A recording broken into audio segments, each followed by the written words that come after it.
Sir ఇప్పుడు లావణ్య రాజ్ తరుణ్ కేసులో ఇప్పుడు రాజ్ తరుణ్ ఏమంటున్నాడంటే నాకు అన్యాయం జరిగింది, నన్ను మోసం చేసింది లావణ్య అని చెప్పేసి మాట్లాడుతున్నారు. వీలైతే ఇదే కేసు మీద నేను లీగల్ గా వెళ్తాను అని అంటున్నారు. అంటే ఇది అసలు ఏంటి సార్, ఈ కేసు అంతా ఇలా మలుపులు తిరుగుతుందే గానీ అసలు సాల్వ్ అయ్యే అవకాశమే లేదంటారా? యాక్చువల్గా ఒక వివాదం పట్టుకొచ్చారు, అది ఒక విధంగా అతనికి మంచి జరిగింది, అతను మర్చిపోయారు చాలా మంది. సో అదే టైంలో మంచి ప్రొడ్యూసర్, నిర్మాత, కెమెరామెన్ అందరు కలిసి వాళ్ళు నన్ను కలిసారని చెప్పాను కదా. మన ఇక్కడ మా ఊర్లో కూడా తెలుసున్న వాళ్ళు పొలంలో తీసినప్పుడు నేను కూడా వెళ్ళాను షూటింగ్, పురుషోత్తముడు. ఆ సినిమా కూడా అనుకోకుండా ప్యాడింగ్ మంచి మంచి ఆర్టిస్టులు పెట్టి, రమ్యాకృష్ణ వీళ్ళందరిని పెట్టి, పాయింట్ కూడా బాగుంది. ఒక కంపెనీకి సీఈఓగా పెట్టే ముందు అతను కొంతకాలం స్టడీ చేయాలి అనే పాయింట్లో ఇతను ఎలా ప్రూవ్ చేసుకున్నాడు అనేది. నేను ఇంకొక సినిమా కూడా చెప్పాను, ప్రభుదేవ డైరెక్షన్లో నువ్వు రమ్మంటే వద్దంటాను అనే సినిమా కూడా చెప్పాను. నువ్వు వస్తానంటే అందులో నువ్వు ఇలా ప్రూవ్ చేసుకోమంటే అటు పేడ గిట్ట పిసుకుతూ ఉంటాడు. అది చాలా బాగుంది. ఆ విధంగా కాన్సెప్ట్లో ఇది కూడా బాగుంటుంది. అతను అందులో అయితే ఒక అమ్మాయిని పెళ్లి చేసుకుంటాక నువ్వు ఎన్ని చేయాలంటాడు, ఇందులో ఒక ఉద్యోగం చేస్తే అదే ఏదో ఉంటుంది. చూడలేదు సినిమా, అది మంచి ప్రొడక్షన్లో పడ్డాడు చాలా కాలం తర్వాత. అందుముందు ఆయన చిన్న చిన్న సినిమాలు చేశాడు కదా, చేస్తూ అతని యొక్క ప్రవర్తన ఇటువంటి అఫైర్స్లోనూ పడ్డం వల్ల అతను కొంచెం తెరమరుగు అయిపోయాడు. నేను అతను అన్నాను కూడా, ఏవయ్యా నువ్వు ఇంకా బాగుండాలి, మంచి యాక్టింగ్ వచ్చినోడు నువ్వు అని కూడా అన్నాను. మళ్ళీ రిమైండ్ చేస్తాను అనమాట. ఇప్పుడు న్యాయస్థానానికి వెళ్ళమనే నేను ఫస్ట్ నుంచి చెప్తున్నాను. న్యాయస్థానానికి వెళ్తే లివ్ ఇన్ రిలేషన్షిప్లో ఉన్నాం ఎంతకాలమను అని ఇతను కానీ ప్రూవ్ చేస్తే నేను పెళ్లి చేసుకుంటానని చెప్పలేదని అంటే మటుకు ఇతనికి తప్పించుకుంటాడు. కానీ ఇప్పుడు లేటెస్ట్గా ఒక 1 month, ఒక 20 days బ్యాక్ ఏదో వచ్చింది, ఇప్పుడు 69 169 లాలో అది వచ్చి పెళ్లి చేసుకుంటా అని చెప్పి అమ్మాయి 2-3 సంవత్సరాలు వాడేసి బ్రేకప్ అయిపోయిన కూడా వాడికి 10 సంవత్సరాల శిక్ష అట. కానీ ఇక్కడ ఇంకో వార్త కూడా వస్తుంది ఏంటంటే లావణ్యకి రాజ్ తరుణే కాకుండా ఇంకో అబ్బాయితో ఎఫైర్ ఉంది అని చెప్పేసి రాజ్ తరుణే అంటున్నారు. అంత ప్రూవ్ చేస్తానంటాడా? కోర్టుకి వెళ్ళిన తర్వాత జడ్జి గారికి ఎటువంటి వాదనలు వినిపిస్తున్నారు అనే దాని గురించి మనం మాట్లాడుకోకూడదు. ఇప్పుడు అది రకరకాల షేప్లో ఉంటుంది, ఉంటుంది. ఉన్నప్పుడు డెఫినెట్గా అమ్మాయి ఫెయిల్ అవ్వడానికి చాలా ఎక్కువ ఛాన్సులు ఉన్నాయి. ఇతనితో 10 సంవత్సరాలు ఉన్నప్పుడు నేను పెళ్లి చేసుకున్నావా, కొంతకాలం పెళ్లి అయింది అంటుంది. పెళ్లి అయిందని వచ్చింది వార్తలు. అప్పుడు పెళ్లి అయిన వార్తలతో అవన్నీ ప్రూవ్ చేయాలి. మరి పెళ్లి అయినప్పుడు నువ్వు ఇంకొక అఫైర్ ఎందుకు పెట్టుకున్నావు, అది తప్పే కదా. ఇది కొద్దిగా కన్ఫ్యూజన్ గా ఉన్నది కాబట్టి ఎవరి తరపున నువ్వు ఎక్కువ వాదిస్తారు అనేది. అక్కడ విశాఖపట్నంలో ఒక అతను ఉన్నాడు, అతను ఈ అమ్మాయి తరపున ఎక్కువ వాదిస్తున్నాడు. యాక్చువల్గా ఎంత పెద్దవాళ్ళు వాదించినా కూడా law is not in his lawyers hand కదా. అంచేత అది ప్రజలు కూడా చూస్తారు. ఇప్పుడు ప్రజల సొత్తు అయిపోయింది అది కేసు, ప్రజల యొక్క బాధ్యత కూడా అయిపోయింది. అంతే ఉన్నప్పుడు జడ్జిలు కూడా చాలా ఆచితూచి నిజంగా ఎవరు తప్పు అనేది నిర్ణయిస్తారు. కాబట్టి Raj Tarun has got more chances. Okay, అతను హ్యాస్ గాట్ రైట్. కలిసి ఉన్నావు, విడిపోయావు, నువ్వు కూడా ఇంకోటితో కలిసి ఉన్నావు, 2-3 సంవత్సరాలు ఎవరితో ఉన్నావు, నేను కూడా 2-3 సంవత్సరాలు ఎవరితో ఉంటున్నాను, లేదా సినిమాలో యాక్ట్ చేస్తున్నావు, దానికి నువ్వు అనుకోకుండా ఏదో పెడుతున్నావు అని చెప్పేసి అతను ఎలిగేషన్ పట్టుకొస్తాడు. ఈ 2 వాదోపవాదాలు చేసి మనం ఈలోగా ఒకసారి కోర్టుకు కానీ వెళ్ళిందంటే మనం మాట్లాడడం మానేయాలి. అప్పటి వరకునే ఎందుకు చెప్తామంటే ఇద్దరికీ న్యాయం జరగాలి. ఇప్పుడు లావణ్యకి మనం అపోజిషన్, అమ్మాయి ఎవరో కూడా తెలీదు. ఓకే, ఎవరికి అన్యాయం జరగాలని కాదు, కావాలని ఇతని యొక్క ఇమేజ్ని డ్యామేజ్ చేసి చెయ్యాలనుకునే ఉద్దేశం మట్టుకు ఆ అమ్మాయిలో కనపడుతున్నట్టుగా అనిపిస్తుంది. ఇప్పుడు నీకు అటువంటి లేనప్పుడు అతనితోటే సహవాసం ఒకటే కంటిన్యూ చేస్తున్నప్పుడు you should not have got connected to 1 more fellow కదా. అది నువ్వు ప్రూవ్ చేయలేవు. ఇప్పుడు ప్రూవ్ చేయగలిగితే ఇతను పొరపాటు అవుద్ది. ఇప్పుడు ఫెమిలియారిటీ బీట్స్ కంటెంప్ట్ లాగా, కొంతకాలం అతిశ్రేహం ప్రాణహేతులాగా ఎక్కువ కాలంతో కలిసి ఉంటే శత్రుత్వం వస్తుంది. కొత్త వింత పాత రోత. ఇప్పుడు నథింగ్ బట్ అబ్బాయిల్లో జరిగేది అమ్మాయిల్లో జరిగేది ఎందుకు డివోర్సెస్ అయిపోతున్నాయంటే కొత్త వింతగా ఉంటుంది, పాత రోతగా ఉంటుంది. పాత ఎవడు హస్బెండ్ అంతేనా, ఎవరితో వెళ్తే అది కొత్త. ఇది అనుకుంటుంది నాలో లేనిదేట దానిలో ఉందేటని, ప్రతి ఆడది అనుకునే మాట అది. కాకపోతే నువ్వు ముందు వెళ్ళావు కాబట్టి పాతదానం అయిపోయావు, అది కొత్తగా వచ్చినప్పుడు కొత్తదైంది. ఈ సింపుల్ లాజిక్ ఇది, అందరికి తెలిసిన లాజికే, అమ్మాయిలకి అందరికి తెలిసిన లాజికే.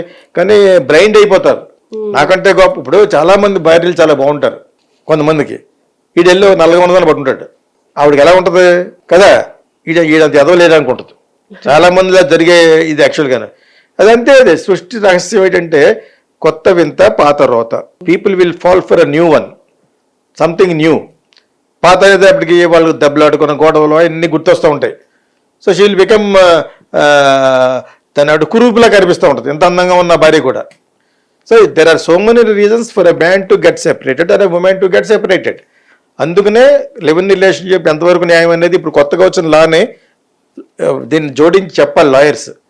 ఓ పక్కన లివ్ ఇన్ రిలేషన్షిప్ వెళ్ళొచ్చు అంటున్నారు, అందులో కూడా పిల్లలు పుడితే బాధ్యత తీసుకోవాలని కొత్త పాయింట్ పెట్టారు. ఇవన్నీ బాగానే ఉన్నాయి.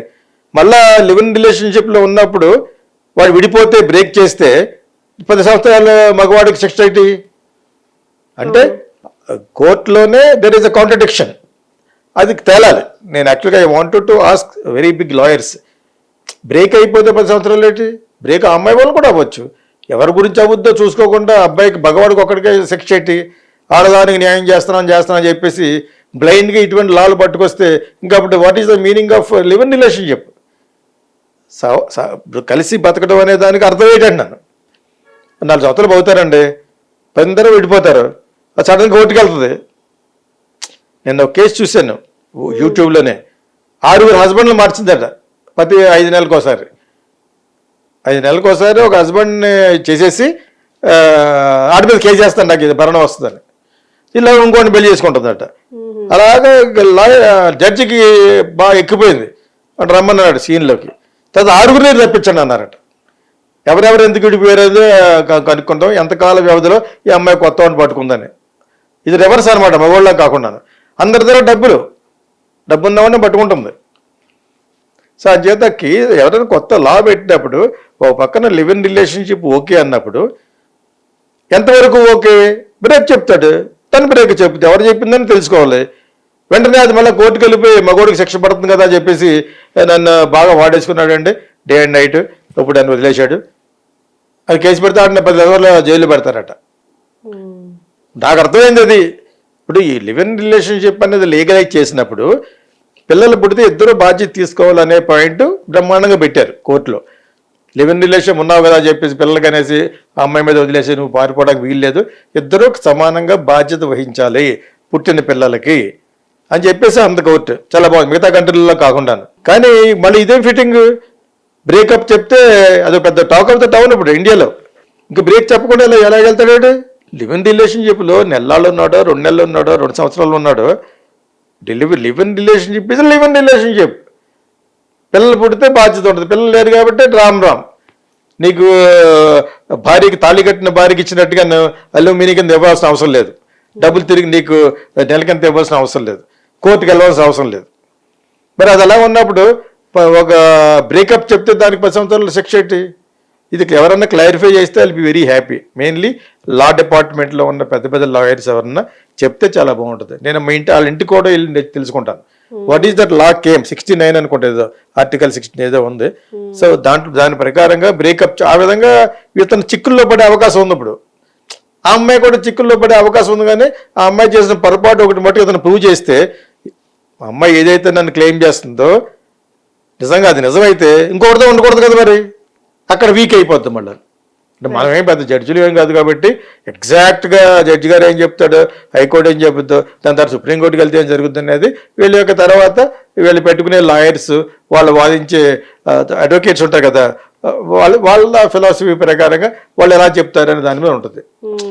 అందరిని పని చేయొచ్చు లాయర్స్. అంచేత అక్కడ ఇది ఫిల్మ్, ఇది అప్కమింగ్ స్టార్ కాబట్టి అబ్బాయి అతనికి సంబంధించింది కాబట్టి అందరూ చూస్తూ ఉంటారు. ఫైనల్గా న్యాయమే గెలవాలని కోరుకుంటాం మనం, అంతే కదా. వెళ్ళటం తప్పే లేదు. What Rajtarun is just now growing and going to a better films.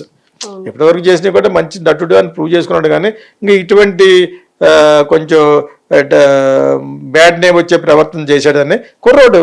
అందరూ ఉంటారు, కొంతమంది తెలిస్తే కొంతమంది తెలియవు, కొంతమంది తెలియకుండా మేనేజ్ చేస్తారు. మేనేజ్ చేసుకుని ఇంకెంతకంటే బ్యాడ్ మర్చిపోయిన రాజతరుణ్ణి మళ్ళీ ఒకసారి గుర్తు చేసుకోవడానికి సరిపడగా ఈ కేసు ఉపయోగపడింది. Okay sir, thank you.